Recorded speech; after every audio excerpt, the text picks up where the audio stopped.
Ne dit-on pas qu'un écrivain, c'est d'abord et avant tout une voix? Il nous faut donc parler de la texture du grain, de la peau de cette voix.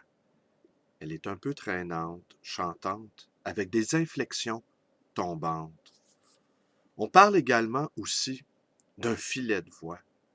Immédiatement, une image s'impose, celle du ruisseau, du petit ruisseau justement. Mais c'est ici que l'horreur débute. Oh, il chante le ruisseau, le petit filet de voix doucereux, mais gorgé de sang. Un ruisseau rougeoyant peut être plus terrifiant qu'un torrent d'images horribles.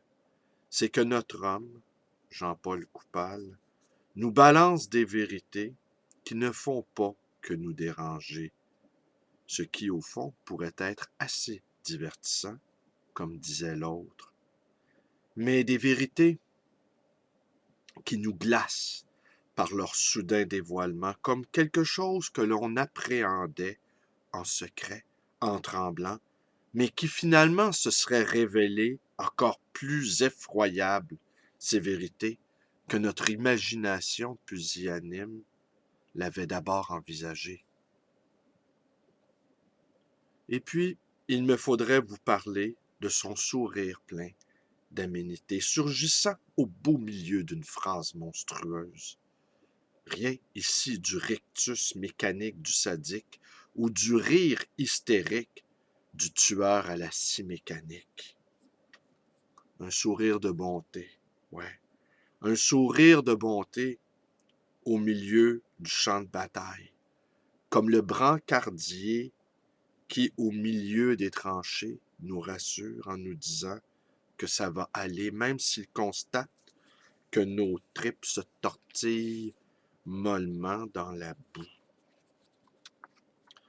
Vous avez sans doute ici compris que Jean-Paul Coupal est tout un personnage.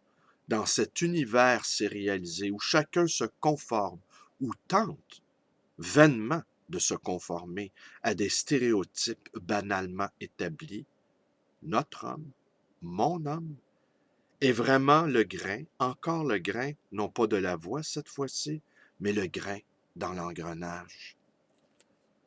En fait, Jean-Paul Coupal ressemble beaucoup à Louis-Ferdinand Céline. Avez-vous déjà entendu la voix de Céline? Douce, étouffée, peu assurée, hésitante, chevrotante.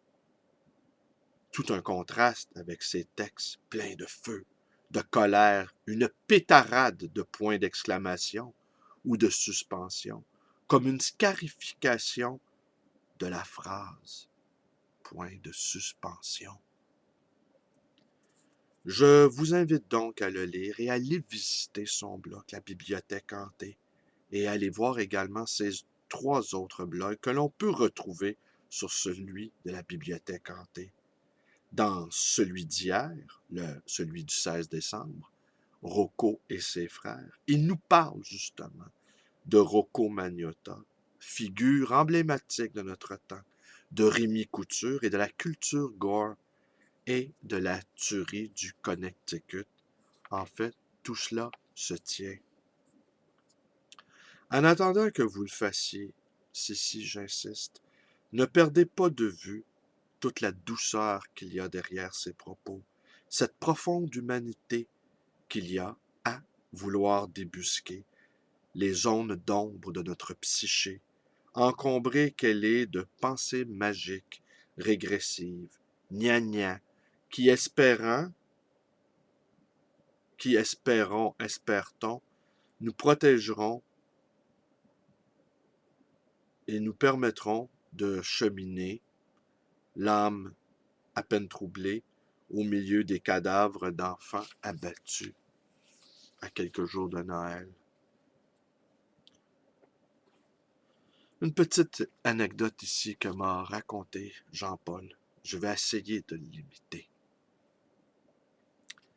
Quand j'étais enfant, j'ai demandé à mon père de me fabriquer une guillotine. Mon père n'étant pas le plus habile artisan, elle était toute croche, cette guillotine.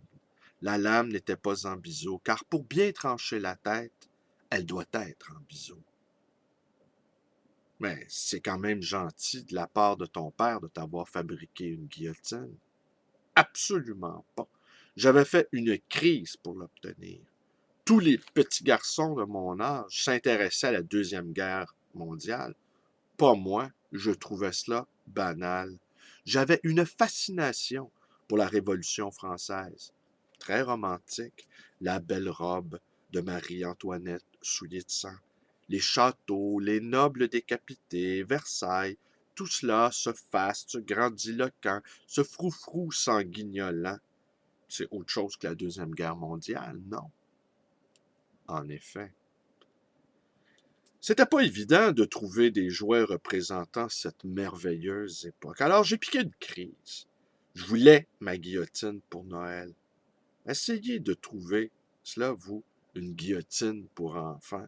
Ce genre de truc, on ne trouve pas ça à tous les coins de rue.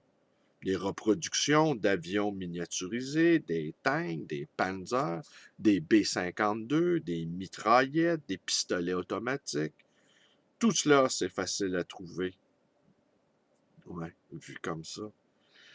Ma guillotine était une très mauvaise reproduction.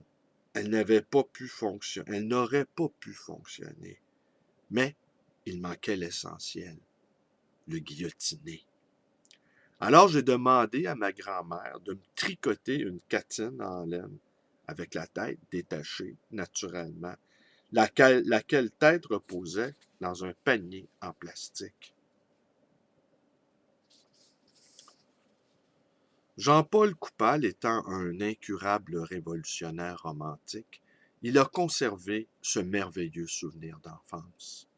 J'ai cru même comprendre qu'il a retrouvé la fameuse tête sous un amoncellement de poussière.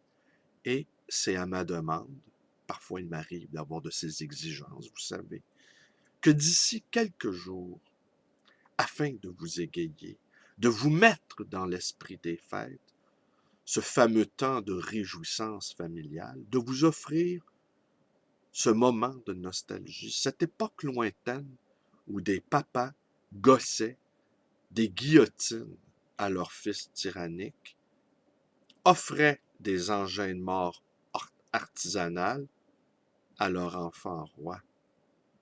Nous sommes loin des iPads offerts à des garçonnets sous l'influence du Ritalin retard. Ce sera mon cadeau pour la Noël, une lecture appropriée, je demanderai à Jean-Paul, en braquant ma webcam sur cette fabuleuse guillotine, en espérant trouver ici un peu de grâce aux yeux de Jean-Paul Coupal, qui me trouve un bien piètre révolutionnaire, semble-t-il. C'est tout pour aujourd'hui. Je vous remercie d'être avec moi. Mes vidéos vous plaisent, ben, vous connaissez la suite. Euh, Aussi, qu'est-ce que je voulais vous dire? Ok.